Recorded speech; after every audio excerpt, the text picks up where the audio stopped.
নমস্কার। বহুদিন বাদে আপনাদের সাথে আবার দেখা। আশা করি সকলেই খুব ভালো আছেন। ব্যতিক্রম প্রেজেন্টস লেটস টকে আমি পারমিতা আপনাদের আবারও স্বাগত জানাচ্ছি। এবং আজকে জানেন তো আমি না প্রচণ্ড বেশি এক্সাইটেড হয়ে আছি, কারণ আমার সঙ্গে আজকে এমনই একজন ব্যক্তিত্ব রয়েছেন যিনি একজন অত্যন্ত প্রতিভাবান একজন অভিনেতা, সেই সঙ্গে আন্তঃসাংস্কৃতিক শিল্পী। আমার সঙ্গে আজকে রয়েছেন সুজয় প্রসাদ চট্টোপাধ্যায়। নমস্কার সুজয় দা, মানে মন ভরে তোমাকে স্বাগত জানাচ্ছি প্রথমত গুয়াহাটিতে। আর তোমাকে দেখতে যা লাগছে দুর্ধর্ষ, আপনারা দেখতেই পাচ্ছেন। হুজ টকিং, আপনাদের ব্যতিক্রমের সমস্ত যারা শ্রোতা দর্শক যারা এই চারশোটি দেখেন, আমার ছাত্রী পারমিতা ইন্টারভিউ করে বিভিন্ন ব্যক্তিত্বদের, সেখানে ব্যতিক্রমী হয়ে আসতে পেরে আমি অত্যন্ত আনন্দিত। এবং এই বিমানটার প্রপার্টিতে বসে আমরা আজকের সকালে একটু কফি খাচ্ছি, আড্ডা মারছি, এটা আমার কাছে পরম প্রাপ্তি এবং আপনাদের সবাইকে শুভেচ্ছা জানাচ্ছি। প্রথমেই তোমার কাছে জানতে চাইব, গুয়াহাটি শহর তোমার প্রথমবার আসা, এবং সেই অভিজ্ঞতাটা বা গুয়াহাটি থেকে তোমার প্রাপ্তিটা তোমার কি বলে মনে হচ্ছে? যেটা অপ্রাপ্তি সেটা বলি প্রথমে, সেটা হচ্ছে অত্যন্ত কনজেস্টেড একটা শহর, যে কোনো শহরের মধ্যে দিয়ে শুরু করলে। হ্যাঁ, অপ্রাপ্তিটা প্রথমে বলে দিই, প্রাপ্তিটা শুনতে ভালো লাগবে কারণ সেটা মধুরেণ সমাপয়। অপ্রাপ্তি হচ্ছে যে শহরটাকে না কিরকম খোদাই করা হয়ে গেছে চারিদিকে, তাই এত কনজেশন এবং ট্রাফিক, লোকেরা নিজেদের ইচ্ছে মতো গতি প্রকৃতি নিয়ে গাড়ি চালায়। আর যেটা প্রাপ্তি সেটা হচ্ছে শব্দঘরের হৃদয়ের ভাষা নামক ওই প্রস্তাবনাটি দেখা। কারণ বাচিক শিল্পে এখন যে কাজগুলো হয়, আমি বলছি যে এই বিষয়গুলো নিয়ে যদি আমরা কাজ করতে পারি তবেই কিন্তু বাচিক শিল্প আরও এগোবে। তুই তো শব্দঘরের লিডার, তোর সঙ্গে যারা রয়েছেন শব্দঘরে তাদেরকে দিয়ে তুই যে হৃদয়ের ভাষা প্রস্তাবনাটা করলি, ওটা আমার কাছে একটা খুব বড় প্রাপ্তি। এবং গতকাল আমি অনুষ্ঠান করলাম এখানে, আমার গুয়াহাটিতে প্রথম একক, কি অসম্ভব ভালো শ্রোতা, এবং খুবই খুশি হয়েছি আমি। এবং সবথেকে বড় কথা হচ্ছে ভীষণ বড় একটা প্রাপ্তি সুজয়, যে ভাষাটা কিন্তু ব্যতিক্রমী সন্ধ্যা আমরা উপহার দিতে পেরেছি। ভাষাটা কিন্তু অপার হয়ে গেল, ওটা মানে কাঁটাতারের বেড়াটা ছিলই না, তাই ভাষাটা অপার। সুন্দর করে সুজয়দা বলল যে অপার হয়ে গেল ভাষাটা, একদম তাই, যেটা আমাদের চেষ্টা ছিল। হ্যাঁ, সেটাই। তো আজকে দর্শক বন্ধুরা সঙ্গে থাকবেন, আমরা বেশ কিছুক্ষণ সুজয়দার সাথে একটা আড্ডা দেব। সুজয়দা এভাবে তো দেখছেন, তার আড়ালের আবডালের কিছু কথা, তার হৃদয়ের কিছু কথা আজকে সরাসরি একটু সুজয়দার কাছ থেকেই জেনে নেবার চেষ্টা করব। আপনারা সঙ্গে থাকবেন প্লিজ। আবারও যাচ্ছি সুজয়দার কাছে। সুজয়দা, প্রথমত যেটা জানতে চাইব, তুমি একজন MBA এর ছাত্র ছিলেন এবং সেখান থেকে সরাসরি একজন ইন্টারডিসিপ্লিনারি আর্টিস্ট। তো সেই জার্নিটা, সেই গল্পটা আসলে এই দুটোর মধ্যে তো কোনো বিরোধ নেই, তার কারণ দুটো আলাদা ডিসিপ্লিন। আমার চাকরি ছেড়ে, মানে এই চাকরিটা ছেড়েছি বলতে পারিস 2008 সালে। তারপর থেকে আমার মানে আমার অভিযাত্রা, আমার শিল্প নিয়ে আমার অভিযাত্রা, সেটা শুরু হয়ে গেল একদম পুরো দমে। কিন্তু এর আগে যেটা মাথায় রাখতে হবে, 2002-2003 সাল থেকে কিন্তু আমি অল্প অল্প করে বেড়া ভাঙছিলাম নিজের জন্য।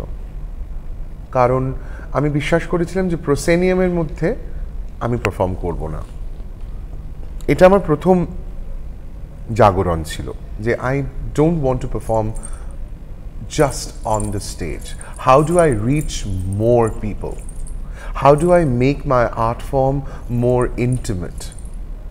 এখন অন্তরঙ্গ নাট্যচর্চা, অন্তরঙ্গ অনুষ্ঠান এই নিয়ে অনেক কথা হয়, কিন্তু সেই সময় কিন্তু অন্তরঙ্গ চর্চা খুব একটা হতো না, একমাত্র বাড়ির বৈঠকখানায় ক্লাসিক্যাল প্রোগ্রাম ছাড়া, বা বাড়ির ছাদে 25শে বৈশাখের অনুষ্ঠান করা ছাড়া। তখন সবটাই বড় প্রোসেনিয়াম কেন্দ্রিক ছিল। তাই আমার উদ্দেশ্য ছিল যে বুক স্টলস, ক্যাফেজ, আর্ট গ্যালারিজ, মানে এই মাল্টিপ্লেক্স যে লবিজ। তুমি যেমন একটা নিছক আড্ডা দিচ্ছি, হ্যাঁ, না আড্ডা না, মানে আড্ডার মতো করেই কি সেটাকে প্রেজেন্ট না, করার মতো প্রথমে কিছু? আড্ডা নয়, প্রথমে হচ্ছে যে সিরিয়াস অনুষ্ঠানও এইভাবে করা যায়। আরেকটা জিনিস হচ্ছে একটা নতুন দর্শক তৈরি করা, সেটা কিন্তু খুব গুরুত্বপূর্ণ ছিল। কারণ আমি তো প্রথম থেকেই ফিল্মে অভিনয় করিনি, আমার তো কোনো দর্শক ছিল না।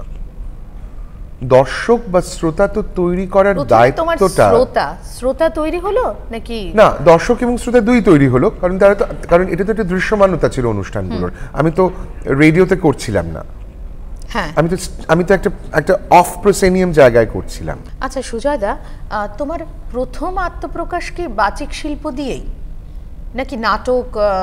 না, আমার প্রথম আত্মপ্রকাশ, আমি না বাচিক শিল্প বলতে যে হ্যাঁ, সেই একটা মানে যে ধারণা গুহার, যেটা, যে হ্যাঁ, গুহার হ্যাঁ। কথাটা মানুষ প্রথমে ভাবে। আমি কোনো খুব একটা গুহার, specifically আমি মানে কোনো বলা হয় গুহার বাচিক শিল্প। আমি গুহার অন্তর্গত ছিলাম না। Yes, I began my career as a story teller. আমি কবিতা পড়তাম স্টেজে, সেটাকে যদি বাচিক শিল্প বলা হয় তাহলে বাচিক শিল্প। কিন্তু I wasn't just reading poetry on stage, I was telling stories, যেটা আমার কাছে খুব গুরুত্বপূর্ণ। আমি আমার গল্প বলছিলাম প্রত্যেকটা বাহ। মুহূর্তে। সাহিত্যের হয়তো প্রত্যেকটাই সাহিত্য নির্ভর ছিল, কখনো ক্লাসিক, কখনো সমকালীন, কিন্তু তার মধ্যে দিয়ে তো আমি আমার কথা বলছিলাম। যেমন একজন ফিল্ম মেকার ছবিতে তার কথা বলেন গল্পের মধ্যে দিয়ে, তার ফ্রেমসের মধ্যে দিয়ে, তার শর্টসের মধ্যে দিয়ে, তার সৃষ্ট চরিত্র রাজির মধ্যে দিয়ে, তেমনি আমি আমার কথা বলছিলাম। তাই আমি মনে করি আমি মূলত একজন দাস্তান গই, অর্থাৎ স্টোরি টেলার। এত সুন্দর করে সুজয়দা বললেন, এত ব্যক্ত ব্যাপারটা। হ্যাঁ। আর আমরা মানে আকাশের মতো ছড়িয়ে আছে তো এই শিল্পটা, আমরা তো একটা পার্টিকুলার একটা ফ্রেমে তাকে বাঁধতে পারছি না, Right. বাঁধাটাও উচিত নয়। না। তো খুব সুন্দর করে সুজয়দা এক্সপ্লেইন করলেন। আরও যেহেতু জানতে চাই তোমার কাছে আরও অনেক বিষয়ে, আরও একটা বিষয় তুমি যদি একটু আমাদের মানে খুলে বলো, যে ইন্টারডিসিপ্লিনারি আর্ট, বলছি সেই ব্যাপারটা নিয়ে যদি নিশ্চয়ই, আমাদের একটু বরং বলো। সেটা আমার বলতে ভালো লাগবে। তার কারণ অনেক আগে থেকে আমি যখন কাজ শুরু করলাম, তখন আমার মনে হলো যে আমি এই যে আমি তোর পাশে বসে আছি, এই যে টেবিলটা, এই যে কফির কাপটা, এদেরকে কি করে আমার শিল্পের মধ্যে অন্তর্গত করা যায়। বাহ, আমার মনে হলো যখন একজন ভাস্কর একজন মূর্তি গড়েন, তার পাশে বসে ওই মূর্তি গড়ার সময় কবিতা পড়লে কেমন হয়। একজন চিত্রকর যখন ছবি আঁকেন, তার পাশে যদি সঙ্গীতের মূর্ছনা চলে বা কেউ সঙ্গীতে আলাপ করে, এবং তার সঙ্গে যদি স্ক্রিনে কিছু স্থির চিত্র দেখানো হয়, তাহলে কেমন হয়। এই যে ভাবনাগুলো, এই যে কনসেপ্টগুলো, সেটা খুব সাবলীলভাবে তোমার কাছে চলে আসে নাকি? হ্যাঁ, মানে সাবলীলভাবে, মানে আমি কোনো আমার তো কোনো এজেন্ডা ছিল না। ইনফ্যাক্ট আমার রাজনৈতিক দৃষ্টিভঙ্গি বা আমার মতবাদ বা আমার দর্শন, প্রত্যেকটা মানুষের নিজস্ব রাজনীতি থাকে। আমি হয়তো সময়ের রাজনীতির কথাটা বলছিলাম। আমার সময়ের রাজনীতি মানে তো কোনো পার্টি পলিটিক্স নয়, সময়ের তো একটা নিজস্ব রাজনীতি আছে। যে সময়ের রাজনীতির কথা বলেছেন মহাভারত, তাই মহাভারত এখনো এত বেশি করে আমাদের মহাভারত বারবার করে ফিরে আসে, মানে আমাদের মানে আমশোর আমাদের জেনারেশনের প্রত্যেকে, আমার থেকে অনেকটা ছোট, প্রত্যেকের মহাভারতের সঙ্গে পরিচয় হচ্ছে ওই বি.আর. চোপড়ার বিখ্যাত টেলিভিশন শো, টেলিভিশনে যখন। কিন্তু তার বাইরে বড় হবার সঙ্গে সঙ্গে যখন শ্যাম বেনেগলের কলিযুগ দেখলাম, কিংবা পিটার ব্রুকসের মহাভারত দেখলাম, বা শাওলি মিত্রর নাথবতী অনাথপদ দেখলাম, বা কথা অমৃত সমান দেখলাম, বা হাল আমলে কলকাতায় অর্ণর পরিচালিত অর্ণ মুখোপাধ্যায় নটধার মহাভারত দেখলাম, বা বিজয়লক্ষ্মী বর্মনের একক যাজ্ঞসেনী অগ্নিকন্যা দেখলাম, অপূর্ব। বা সোনাল মান সিং এর ওড়িশি নৃত্যকলা দিয়ে দ্রৌপদীর সৃষ্টি দেখলাম। এই বার করে মহাভারতের ফিরে আসা, মহাভারতের আঙ্গিক নয়, নতুন ভাবে সেই গল্প বলাটা কিন্তু থাকছে। তুমি একটা জিনিস দেখো না, শকুনি ক্যারেক্টারটাকে আমরা সবসময় একটা ভিলেন, এই শকুনি চরিত্রটা আমি মহাভারতে করছি। সেটাই এক্স্যাক্টলি। আপনারা প্লিজ স্পটিফাইতে শুনবেন মহাভারতের কথা, ওটা নিয়ে তুমি একটু বলে দাও আমাদের দর্শক বন্ধুদের। স্পটিফাইতে মহাভারত নিয়ে একটা সিরিজ হচ্ছে, এই প্রথম মহাভারত নিয়ে একটা অডিও সিরিজ, সেখানে আমি শকুনি চরিত্রে করছি, শিবাশিস বন্দ্যোপাধ্যায়ের নাট্যরূপ। এবং আমি খুবই কৃতজ্ঞ, শুভজিৎ রায় আমাকে সাইন করেছিলেন এটা করার জন্য। না, ওই শকুনির চরিত্রটা করতে গিয়ে আমি বারবার করে যেটা আমার মনে হচ্ছিল যে ভিলেন, যেটা মনে হতে পারে যেটা বলেছি যে খল চরিত্র, কর্ণ হয়তো তোমাকে খুব স্যুট করবে। না, কর্ণ চরিত্রটায় আমি এতবার পাঠ অভিনয় করেছি, ধর প্রথম পার্থ বা মানে বুদ্ধদেব বসুর প্রথম পার্থ, বা রবীন্দ্রনাথের কর্ণকুন্তি সংবাদ, আমি একটু ক্লান্ত আর কি, মানে কর্ণ ক্লান্ত হয়েছে। তো it's very challenging, not only challenging, Shakuni ক্যারেক্টারটা, সেই ক্যারেক্টারটা তোমার কাছে মহাভারতের মোড় ঘুরিয়ে দিয়েছিল। ও না থাকলে মহাভারত, ওই যে পাশা খেলা, সেই পাশা খেলার পিছনে একটা বৃহত্তর রাজনীতি ছিল। সেখানে রাজ্য জয় শুধুমাত্র রাজনীতি ছিল না, সেখানে কোথাও মহাভারতে শকুনির একটা যে অসহায়ত্ব, ওকে যে খুব ফ্রাস্ট্রেটেড একটা লোক, না, ওকে যে একটা কোণঠাসা করা হয়েছিল ছোটবেলা থেকে, ও ফিরে এসেছিল ওই চরিত্রটা নিয়ে। ও একটা যুগকে কোণঠাসা করে দিল। একটু কি শুনতে, আনফরচুনেটলি এখানে শোনানোর কোনো উপায় নেই, এবং আমি কন্ট্রাক্ট বাউন্ড। স্পটিফাইতে আপনারা শুনতে পাবেন, অবশ্যই সেটা স্পটিফাইতে শুনবেন। Spotify is a free app, you can download that. আপনারা নিশ্চয়ই মহাভারত কথা শুনবেন। Thank you. দর্শক বন্ধুরা সঙ্গে থাকবেন। আজকে আমাদের সঙ্গে রয়েছেন প্রখ্যাত অভিনেতা এবং প্রখ্যাত বাচিক শিল্পী। না, বাচিক শিল্পী তো ঠিক আছে, বাচিক শিল্পী বলতে পারিস। আমি তো কবিতা পড়ি, আমার তো কাজ শব্দ নিয়ে। ইন্টারডিসিপ্লিনারি আর্টিস্ট সুজয় প্রসাদ চট্টোপাধ্যায় আজকে আমাদের সঙ্গে রয়েছেন, এবং সুজয়দার সাথে এই মুহূর্তে এই বৃষ্টি ভেজা দিনে একটা অদ্ভুত একটা আড্ডা চলছে আমাদের। সঙ্গে থাকবেন বন্ধুরা। আবারও ফিরছি সুজয়দার কাছে। সুজয়দা, এই যে তোমার মধ্যে একটা ফেমিনাইন, এই ব্যাপারটাকে হাউ ডু ইউ সেলিব্রেট? আমার তো বেশ লাগে ভাবতে যে এরকম একটা অ্যান্ড্রোজেনাস সত্তা নিয়ে আমি জন্মেছিলাম, কিন্তু বুঝেছিলাম অনেক পরে। কবে বুঝলে সেটা?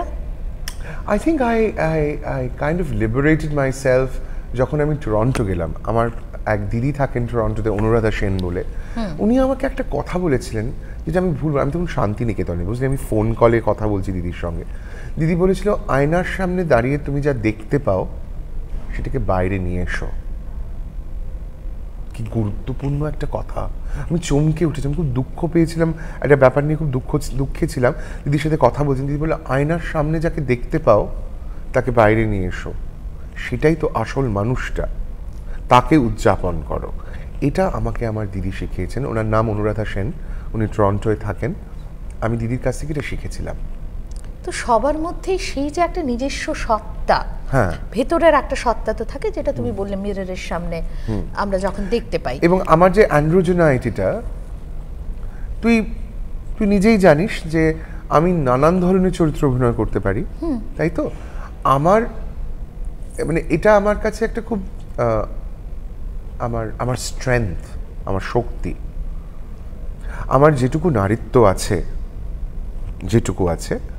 সেটা আমার শক্তি।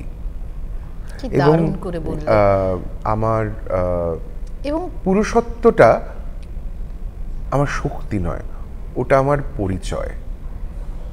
দুর্দান্ত একটা কথা। উফ, আমার পুরুষত্বটা আমার পরিচয়, সুজয় প্রসাদ। আমার নারীত্বটা আমার শক্তি।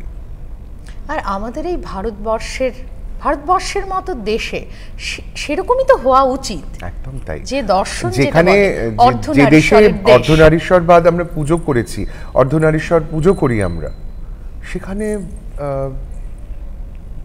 কেন? তোমাকে দেখে তুমি জানো তো কত লোকে শক্তি পায়। হ্যাঁ, এটা আর আমি তোমার এখন তোমার বিশ্বাস কি করি, মনে বুঝলি? হয় যে তুমি একটা পার্টিকুলার মানে সেই ক্লাসটাকে তুমি রিপ্রেজেন্ট করছো? আমি কাউকে রিপ্রেজেন্ট করি না। ঋতুদা করতেন, ঋতুপর্ণ ঘোষ করতেন। I do not represent anybody except my self. আমি শুধু এটা জানি যে আমার মতন করে যারা ভাবেন, কখনো কখনো ভেবেছেন বা আটকে গেছেন, সমাজ শৈবাল দল দিয়ে দিয়েছে, তাদের পাঁকের মধ্যে আটকে রেখেছেন, তারা নিশ্চয়ই যদি একটু শক্তি পান আমার কথা শুনে, তাহলে আমার জীবনটা ধন্য। কারণ আমার জীবনটা কারো উদাহরণ হতে পারে না, আমার জীবনটা একটা মানুষের শক্তির উন্মেষ হতে পারে। সেটা যদি আমি করে থাকি,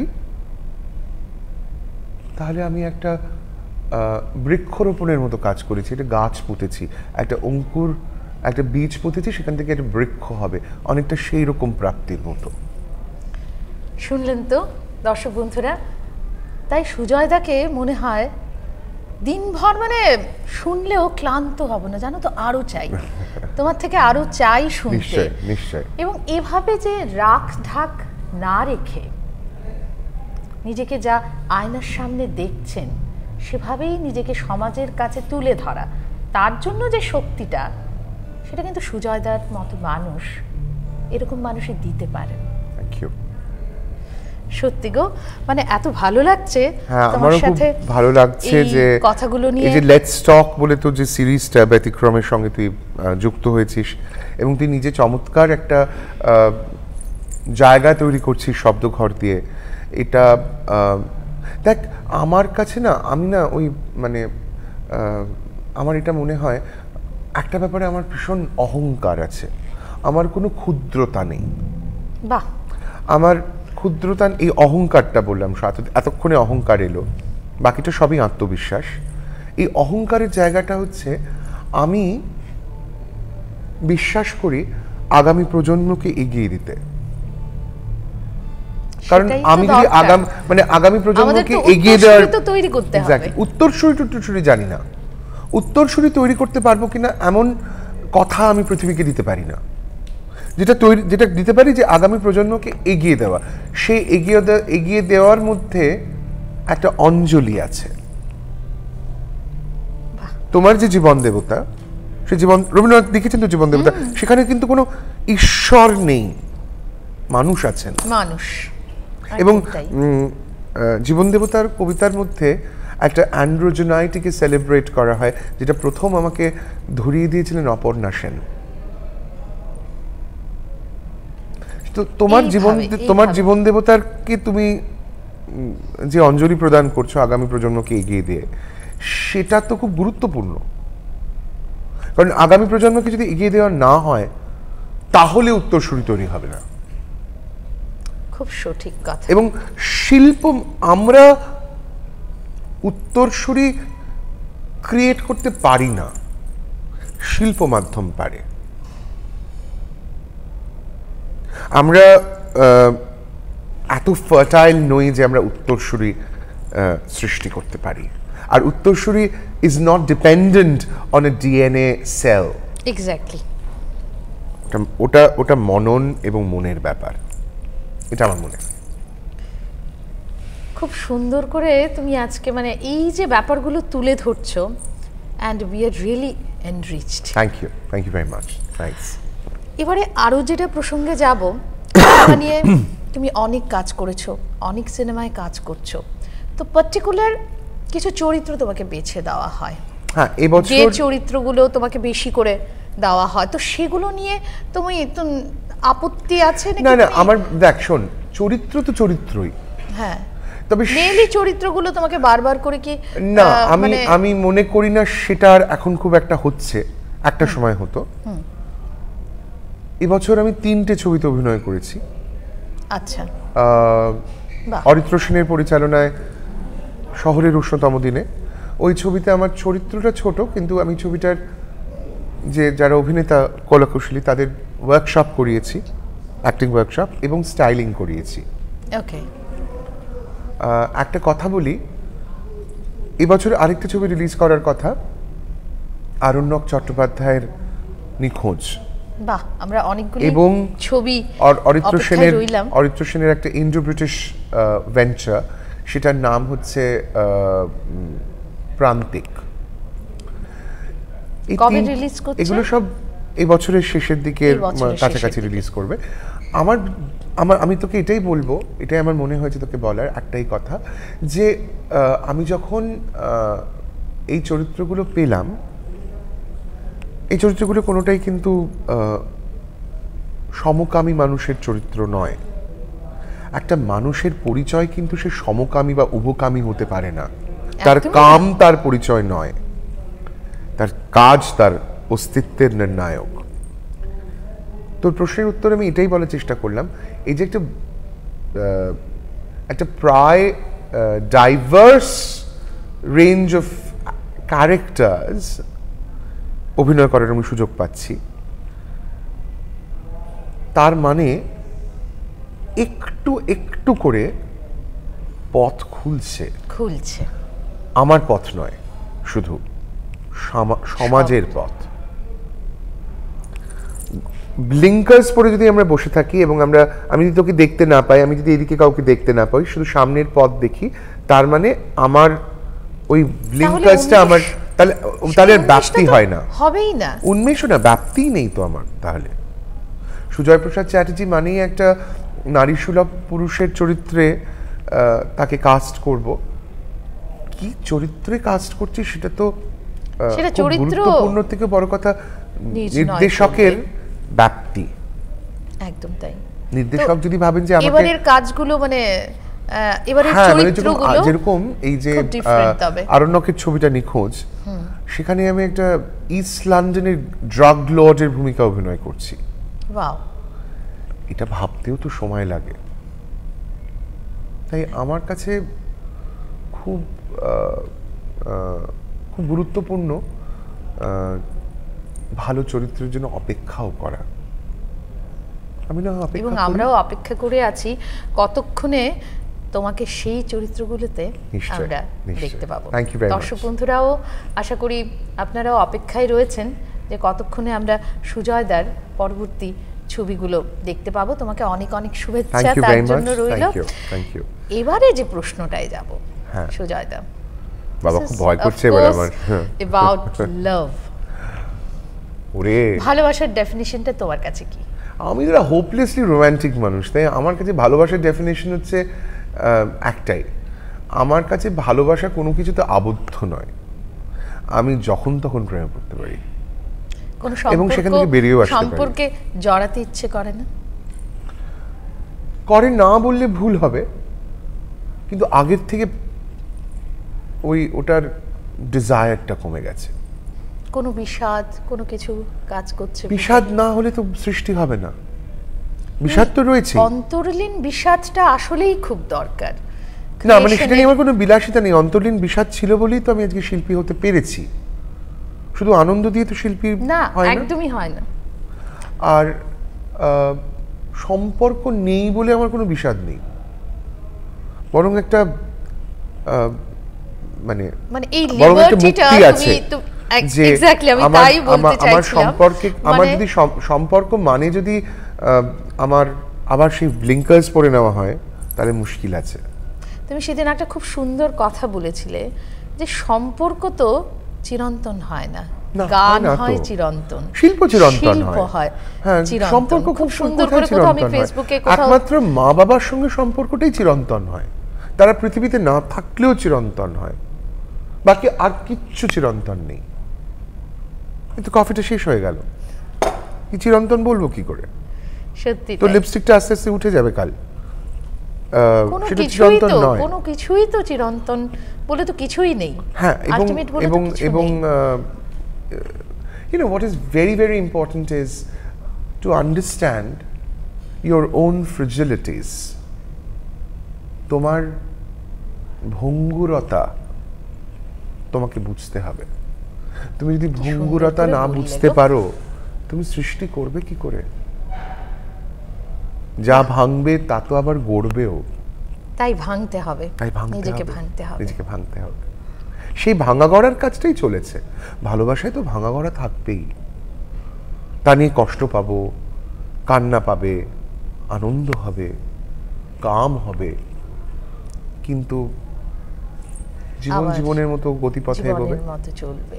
সেই তাহলে দর্শক বন্ধুরা, আজকের এই আড্ডাটা আমার মনে হচ্ছে যদি অন্তহীন হতো আমাদের জন্য খুব ভালো হতো, কিন্তু অন্তহীন বলে তো কিছু হয় না। হয় না। এক্স্যাক্টলি যেটা সুজয়দা বললেন, আমাদের তাই আজকের মতো হয়তো থামতে হবে, কিন্তু তার আগে কিছু প্রশ্ন আছে সুজয়দার কাছে। Rapid fire. Rapid fire? ওরে বাবা, আমি ভয় পেলাম। ভয় পাওয়ার মতো কিচ্ছু নেই, তোমাকে প্রশ্ন করতে আমি ভয় পাই। না না, প্লিজ বল। আচ্ছা, প্রথম প্রশ্ন যেটা হচ্ছে, তোমার সবচাইতে প্রিয় অভিনেত্রী? আমার সবচাইতে প্রিয় অভিনেত্রী হচ্ছেন মেরিল স্ট্রিপ। সবচাইতে প্রিয় বই? আমার সব থেকে প্রিয় বই গীতবিতান, বাহ, রবীন্দ্রনাথের।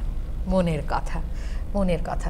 আচ্ছা, ধরো তোমাকে একটা দ্বীপে পাঠিয়ে দেওয়া হচ্ছে, আচ্ছা, তুমি কিচ্ছু মানে একটা কিছু তুমি সঙ্গে নিতে পারবে, ফোন নিতে পারবে না, ঠিক আছে? তুমি কি সঙ্গে করে নিয়ে যেতে চাও? গীতবিতান। গীতবিতান। আর তোমার লাল গোলাপ পছন্দ নাকি বেলির সুবাস, কোনটা? এক থোকা বেলি। আসলে আমার দুটোই পছন্দ, এবং একটা? দুটোই একটা মুড স্টেটের উপর ডিপেন্ড করে, তবে I would prefer red roses. Red roses, yes. একদম তাই। শেষ প্রশ্নে যাচ্ছি এবারে। তোমার প্রথম ভালোবাসা কোনটা, মঞ্চ না রূপলী পর্দা? অবশ্যই মঞ্চ।